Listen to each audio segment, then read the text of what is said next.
friends, my brothers and sisters in Christ, and I'm proud to fight the good fight with you. Thank you.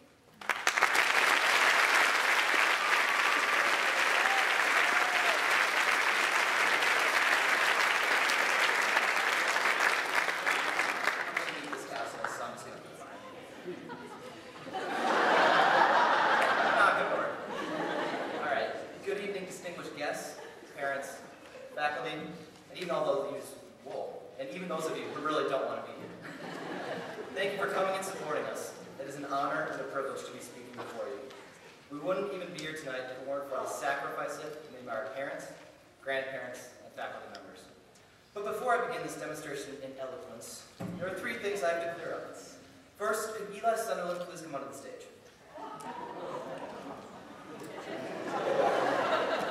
You see, I owed my good friend Eli $20 in 7th grade. And I've yet to pay him back. So Eli, I'll pay back yet. So Eli, here is $20 for your kindness and $5 interest.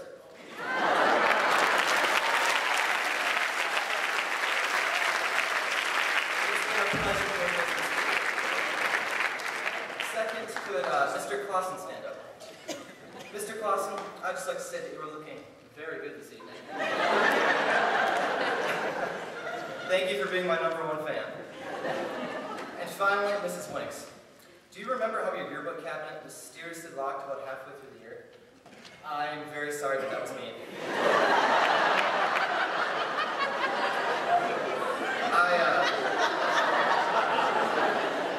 I hate this thing. And now I'm a clean conscience with which to speak tonight.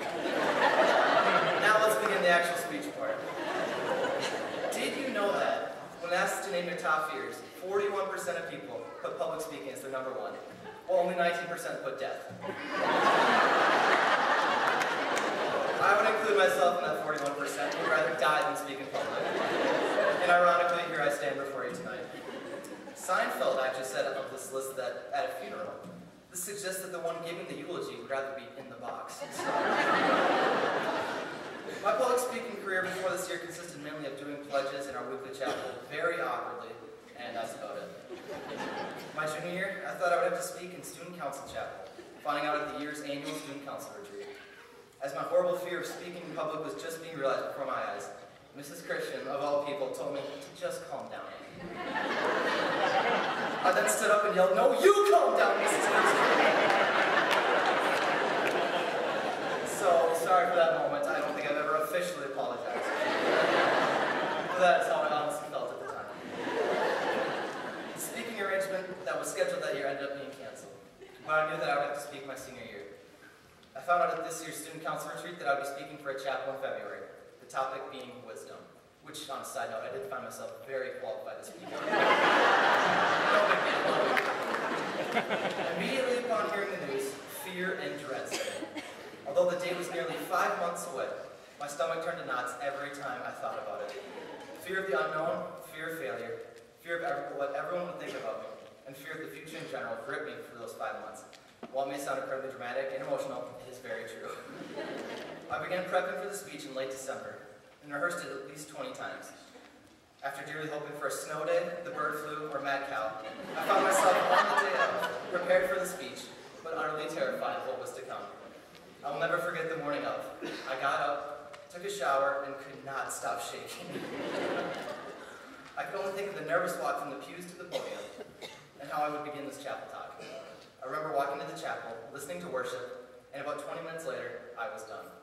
I had condensed a 23-minute talk to about 15 minutes, which is why I've come prepared for today. Mom, how am I doing?